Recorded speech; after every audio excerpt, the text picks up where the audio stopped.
गिरिराज जी ने मेरे पास मांग की थी बेगूसराय के मटिहानी शामो को जोड़ने के लिए 4,400 करोड़ की लागत से 28 किलोमीटर 6 लेन परियोजना गंगा नदी पर 6 लेन ब्रिज का निर्माण कराया जा रहा है। निश्चित रूप से होगा। अभी लैंड एक्विजिशन अगर पूरा होगा तो चुनाव समाप्त होने के बाद 1 महीने के अंदर कार्य का शुभारंभ होगा। ये मैं आपको बताऊंगा और मैं विश्वास देता हूं कि मोदी जी के नेतृत्व में हम ऐसा हिंदुस्तान बनाना जा रहे हैं जो विश्व गुरु होगा। गांव गरीब मजदूर किसान का कल्याण होगा।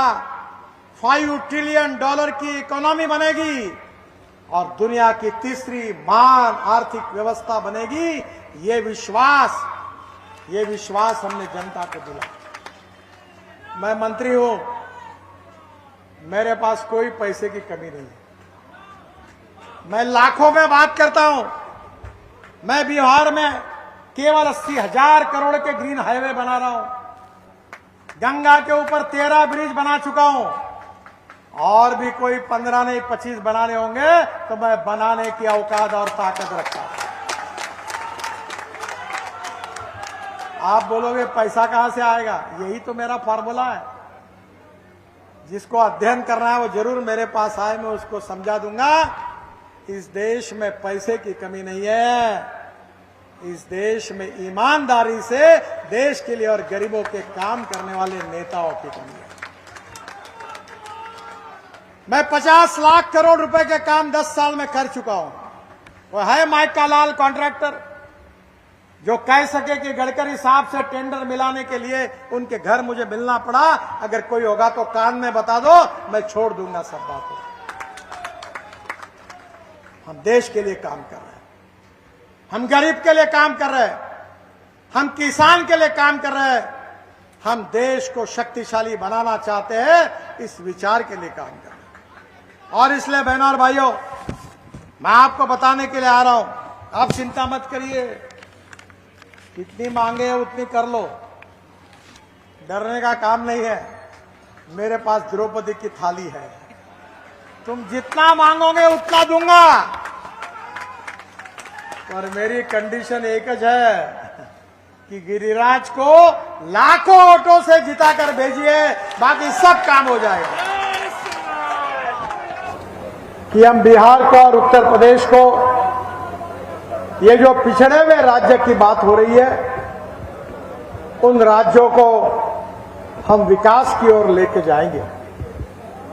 और मुझे आज इस बात की खुशी है कि कांग्रेस ने और लालू जी ने जो 60 साल में नहीं किया, वो 10 साल में कमाल हमने बिहार में करके दिखाया। आज करीब 80,000 करोड़ के ग्रीन एक्सप्रेस हाईवे बन रहे हैं। बिहार तेजी से बदल रहा है और केवल रोड नहीं बनते। आप याद रखिए, आपकी गरीबी, आपकी भूखमरी, आपकी बेरोजगारी अगर दूर करनी है तो सबसे पहले आपको क्या चाहिए? आपको अच्छे रोड चाहिए, पानी चाहिए, बिजली चाहिए और टेलीकम्युनिकेशन के साधन चाहिए। ये 4 चीजें जहां होती है वहां उद्योग और व्यापार बढ़ता है, और जहां उद्योग और व्यापार बढ़ता है वहीं रोजगार मिलता है। मैं हमारे ऑफिस में मैंने American president John F Kennedy ji का एक बहुत बड़ा ऐतिहासिक वाक्य लिख कर रखा है।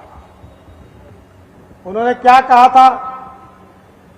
उन्होंने कहा था कि American roads are not good because America is rich, but America is rich because American roads are good. उसका अर्थ ऐसा है कि अमेरिका धनवान है, इसके कारण अमेरिका के रास्ते अच्छे नहीं हुए, तो अमेरिका के रास्ते अच्छे हुए इसके कारण अमेरिका धनवान हुई। गिरिराज जी हमारे जिस डिपार्टमेंट के मंत्री है, उन्होंने अनेक गांवों को मजबूत रोड से भी जोड़ने का काम किया। मैं आपको बताना चाहता हूं, मैं मुंबई में मंत्री था, महाराष्ट्र में। आप कभी मुंबई आओगे तो आपको देखने के लिए मिलेगा कि मैंने मुंबई में 55 उड्डान पुल बनाया। पहले देश का मुंबई पुणे एक्सप्रेस हाईवे बनाया, और समुद्र में जो आप टीवी पे देखते हो, वर्ली बांद्रा सी लिंक प्रोजेक्ट बनाने का सौभाग्य भी मुझे मिला। जब हमारी सरकार नहीं आई फिर से, तो अटल बिहारी वाजपेयी देश के प्रधानमंत्री थे।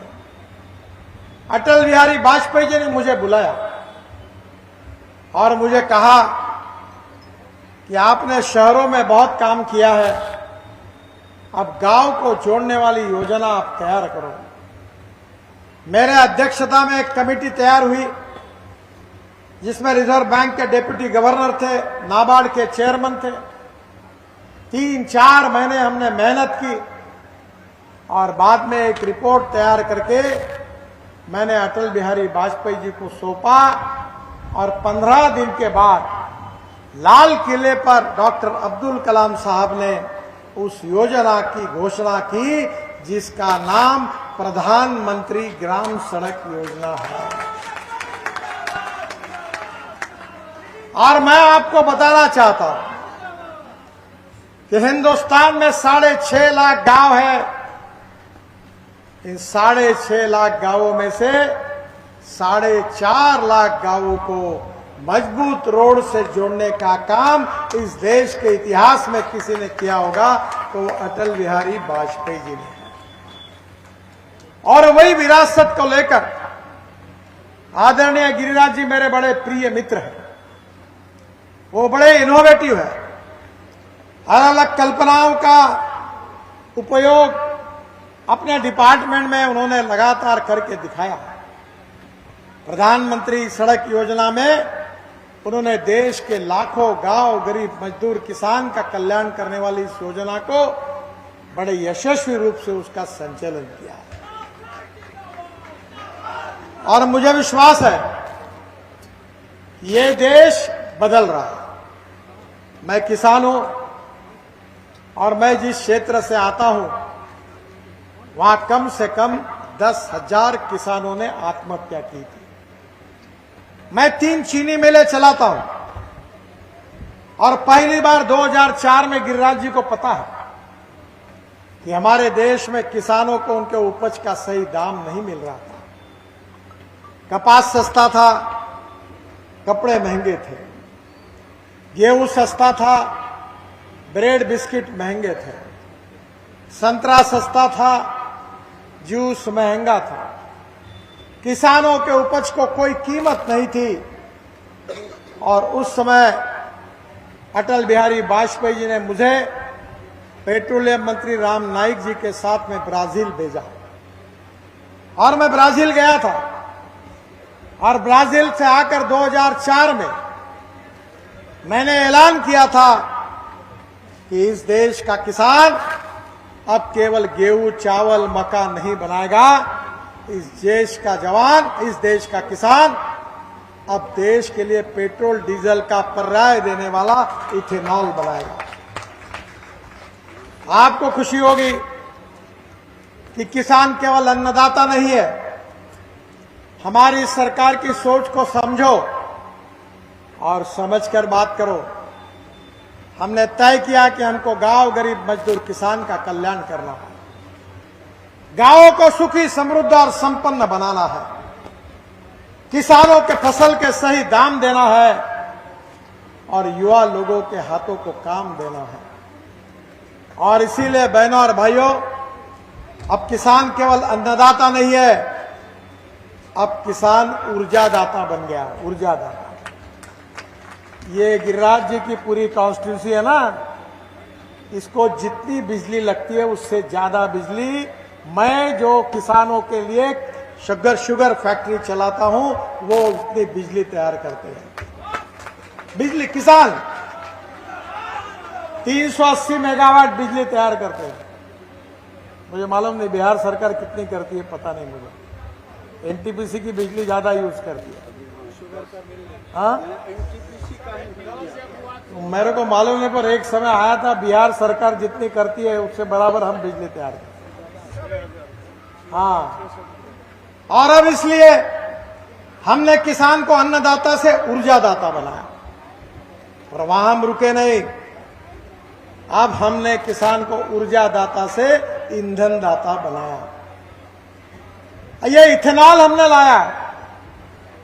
मेरे पास इनोवा की गाड़ी है, हाइड्रोजन पे चलने वाली गाड़ी है, इलेक्ट्रिक पर चलने वाली गाड़ी है, और गिरिराज को सब गाड़ियों में मैंने घुमाया। अब हमारे देश में शुगर केन जूस से इथेनॉल बनता है, मक्के से इथेनॉल बनता है, ब्रोकन राइस से इथेनॉल बनता है, ये जो राइस स्ट्रॉ है जिसको हम परली कहते हैं उससे इथेनॉल बनता है, बाम्बू से इथेनॉल बनता है। हमारे देश में 16 लाख करोड़ रुपए देश के बाहर जाते हैं और हम खाड़ी देशों से पेट्रोल डीजल आयात करते हैं। पर हमारी सरकार ने अगर कोई काम किया होगा तो किसान को अन्नदाता से ऊर्जादाता बनाया, ऊर्जादाता से ईंधन दाता बनाया, और अब ईंधन दाता नहीं तो अब पंजाब और हरियाणा में मैंने इनिशिएटिव लिया और जो परली जलाते थे जिससे प्रदूषण होता था उससे बिटुमिन बन रहा है, बिटुमिन डांबर बन रहा है। अब किसान डांबर भी बना रहा है। पानीपत में प्लांट लगा हुआ है इंडियन ऑयल का, 1 lakh litre ethanol per day तैयार होता है, 150 टन डांबर तैयार होता है और 76,000 टन हवाई ईंधन तैयार होता है जिसके ऊपर हवाई जहाज चलेंगे। आप शायद मुझे जानते नहीं क्योंकि मैं आपके एरिया में कम आया हूं, पर मैं झूठी बात और झूठे वादे करने वाला फोकनाल लीडर नहीं हूं। जो बात कहता हूं वो डंके की चोट पर पूरी करके दिखाता हूं। 10 साल में मेरे भाषण पूरे मीडिया वाले रिकॉर्ड कर रहे हैं। कोई माय का लाल पैदा नहीं हुआ, जो बात मैंने कही वो जंग नहीं हुई, वो कहने वाला कोई तैयार नहीं। और इसलिए मैं आपको आश्वासन दे रहा हूं कि आने वाले 5 साल में ये हीरो, होंडा, बजाज, टीवीएस, इसकी स्कूटर और मोटरसाइकिल, मैं ट्रांसपोर्ट मंत्री हूं, अथॉरिटी हूं इसका, ये पूरी किसानों ने तैयार किए हुए 100% इथेनॉल पर चलेगी। मेरे ही मांग पर इंडियन ऑयल ने देश में 300 इथेनॉल के पंप खोलने का निर्णय किया है। और अब इनोवा जो टोयोटो की है, वो टोयोटो की गाड़ियां, मारुति सुजुकी की गाड़ियां, ये फ्लेक्स इंजन पर आ रही है। ये गाड़ियों में मैंने गिरिराज जी को सफर करवाया। ये गाड़ी में पेट्रोल का रेट है 120 रुपए लीटर, इथेनॉल का रेट है 60 रुपए लीटर। और ये जो इनोवा गाड़ी मेरे पास दिल्ली में है, नागपुर में भी है, मैं घूमता हूं चुनाव में उसमें। आजकल मैं Z+ में हो तो बुलेट प्रूफ गाड़ी मेरे लिए पुलिस वाले कहते इसमें बैठी है। पर कहता मैं किसान हूं, मुझे गांव गरीब मजदूर किसान का कल्याण करना है, मैं इसका प्रचार करता हूं। और मेरी गाड़ी 60% बिजली पे चलती है और 40% बायो इथेनॉल जो आप मक्के से तैयार करते हो, शुगर केन जूस से तैयार करते हो, उस पे चलती है। अगर आज मैं आपको सवाल पूछना चाहता हूं कि अगर आपके यहां आप मक्का लगाते हो, चावल लगाते हो, और अगर इससे पेट्रोल बनेगा, इथेनॉल बनेगा, तो इसके भाव बढ़ेंगे, तो फायदा किसको होगा? मैं 10 साल से जब जब बिहार आता था तब तब नीतीश कुमार जी को, इनको सबको कहता था कि मक्के से इथेनॉल शुरू करो, ब्रोकन राइस से इथेनॉल शुरू करो। और मुझे खुशी है कि आज बिहार में भी प्रोजेक्ट शुरू हो रहा है। और वो दिन अब बेगूसराय में यहां भी प्रोजेक्ट शुरू हो रहा है। और मैं आपको बताता हूं कि स्पाइस जेट का विमान देहरादून से दिल्ली किसानों ने तैयार किए हुए इथेनॉल से bio aviation fuel, sustainable aviation fuel, जिसका मतलब है हवाई ईंधन, वो किसानों ने तैयार किया। उसके ऊपर स्पाइस जेट का विमान देहरादून से दिल्ली तक यशस्वी रूप से आया। मैंने उसका स्वागत किया। अब टाटा का एयर एशिया का विमान भी, वो भी चला। और अब बेगूसराय में इथेनॉल तैयार होगा, हो रहा है।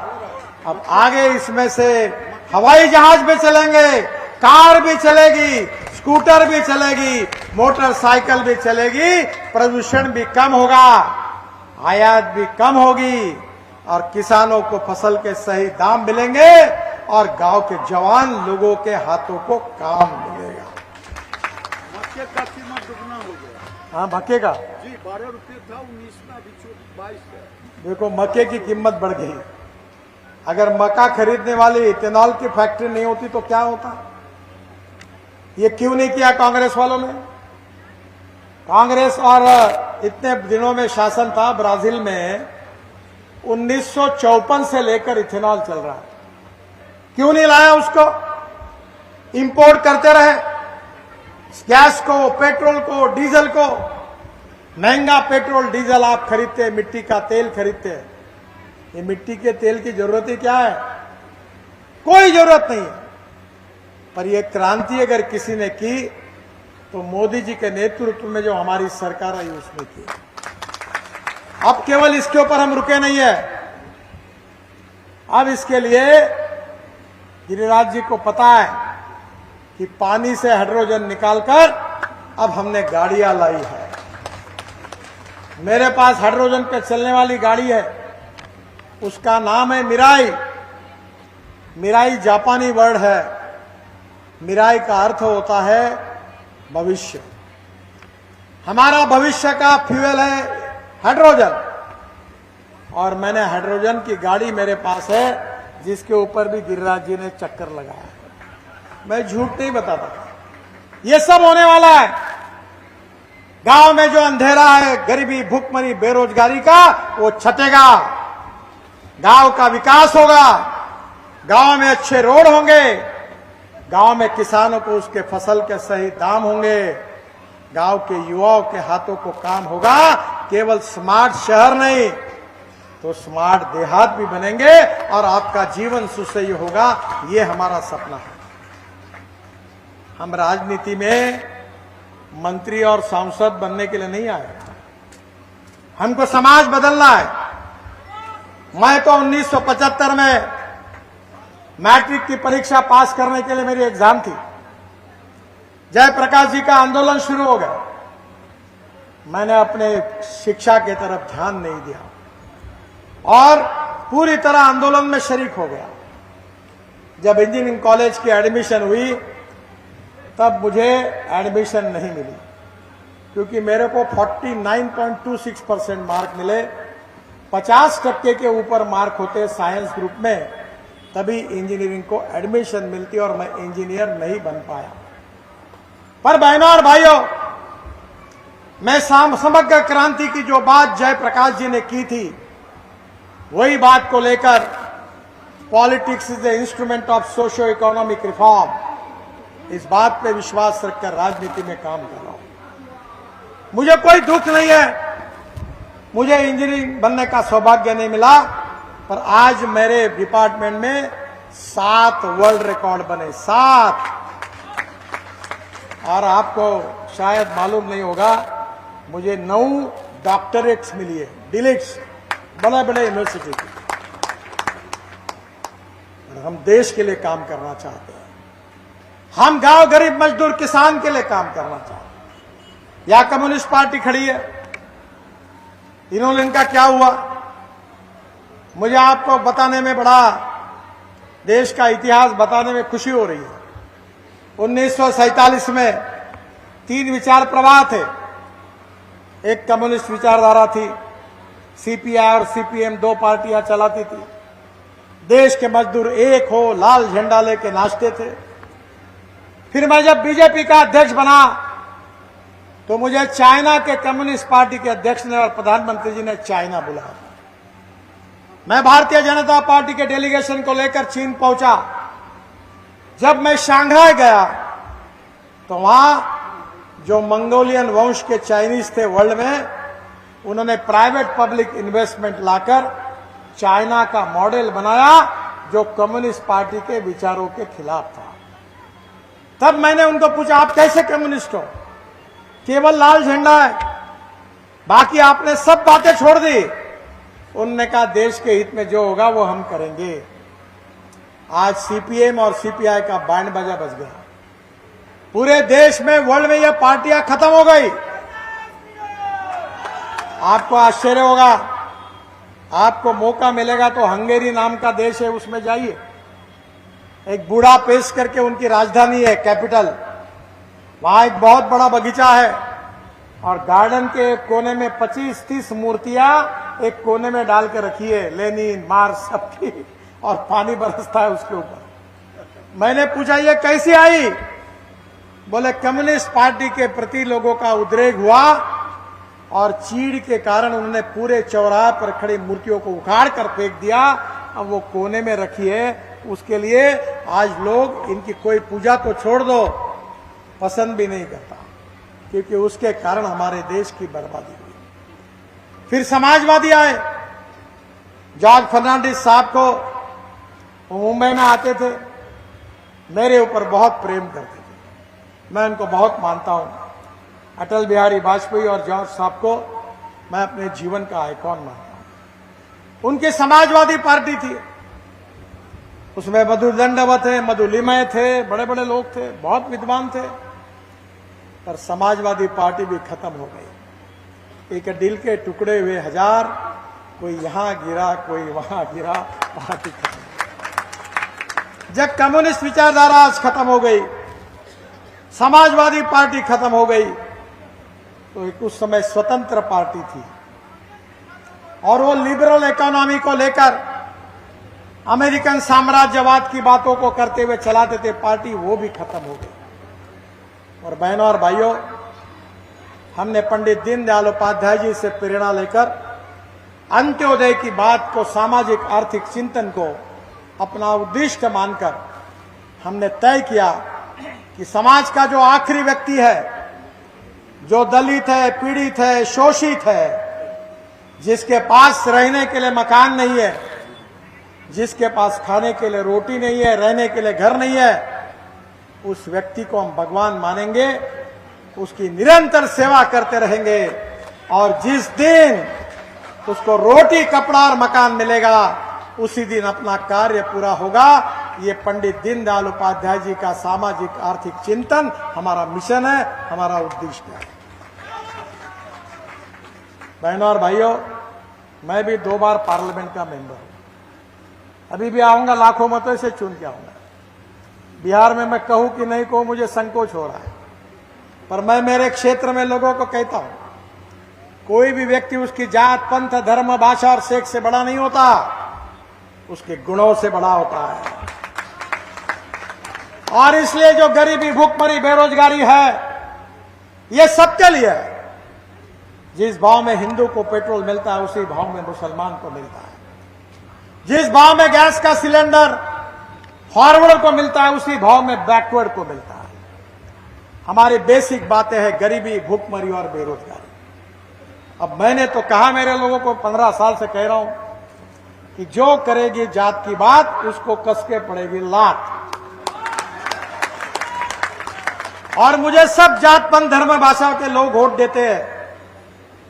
और ऐसा भी नहीं, अभी मैं लगातार महाराष्ट्र और देश में घूम रहा हूं, सब जाति के लोग मुझे सुनने के लिए भी आते हैं और मुझे मिलने के लिए आते हैं। 4.5 करोड़ यूट्यूब पर मेरे फॉलोअर्स हैं और 3 लाख रुपए महीने की कमाई होती है मुझे।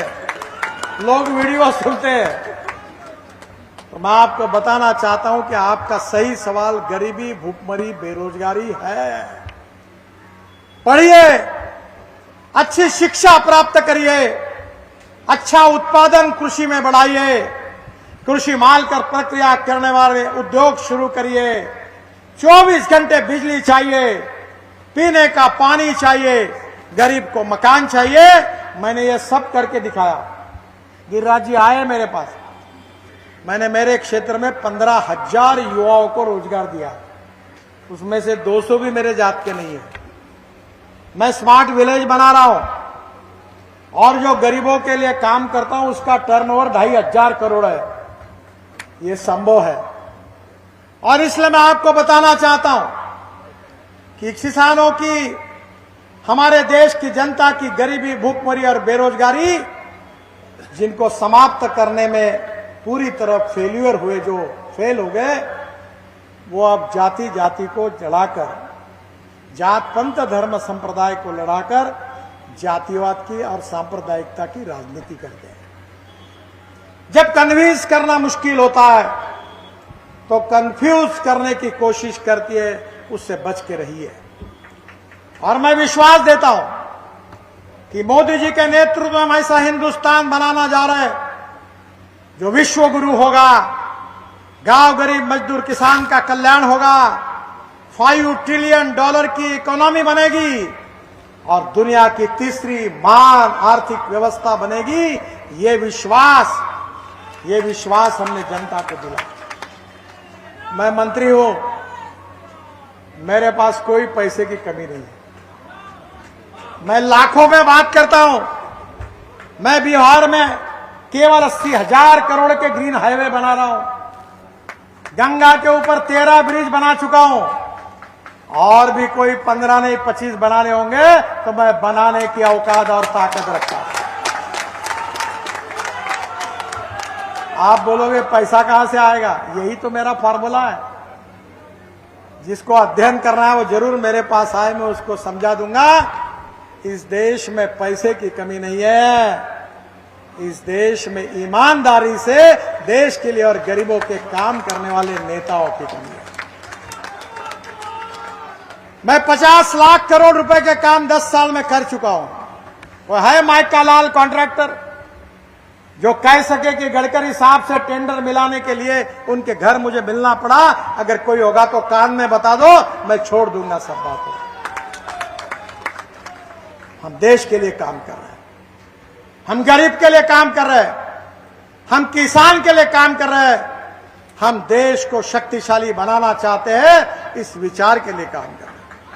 और इसलिए बहनों और भाइयों, मैं आपको बताने के लिए आ रहा हूं, आप चिंता मत करिए, कितनी मांगे है उतनी कर लो, डरने का काम नहीं है। मेरे पास द्रौपदी की थाली है, तुम जितना मांगोगे उतना दूंगा। पर मेरी कंडीशन एक ही है कि गिरिराज को लाखों वोटों से जिताकर भेजिए, बाकी सब काम हो जाएगा।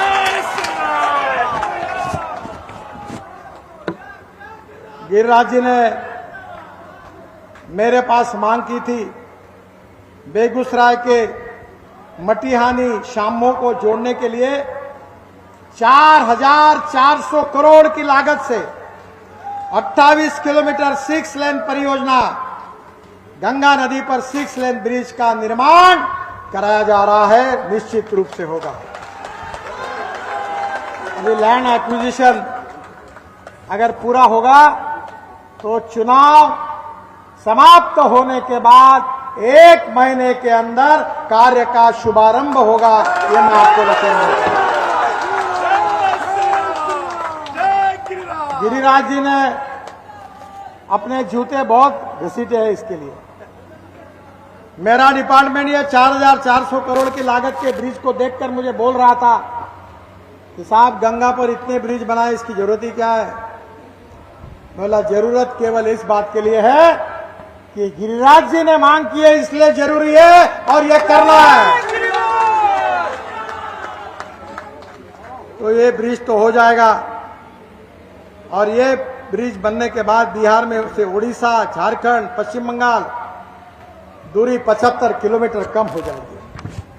फिर एक एलिवेटेड रोड का निर्माण जिसकी मांग गिरिराज जी ने की थी, कापसिया चौक से बेगूसराय जेल क्षेत्र तक 256 करोड़ की लागत से 4 किलोमीटर 4 लेन एलिवेटेड रोड निर्माण कराया जा रहा है। पर यहां मैं आपको बताना चाहता हूं कि NH-31 में जो बीहड़ है उसमें भी एलिवेटेड रोड बनेगा और जिसको बदलने के कारण मैं 200 करोड़ ज्यादा खर्चा करूंगा, वो भी मैंने मंजूर करके रखा।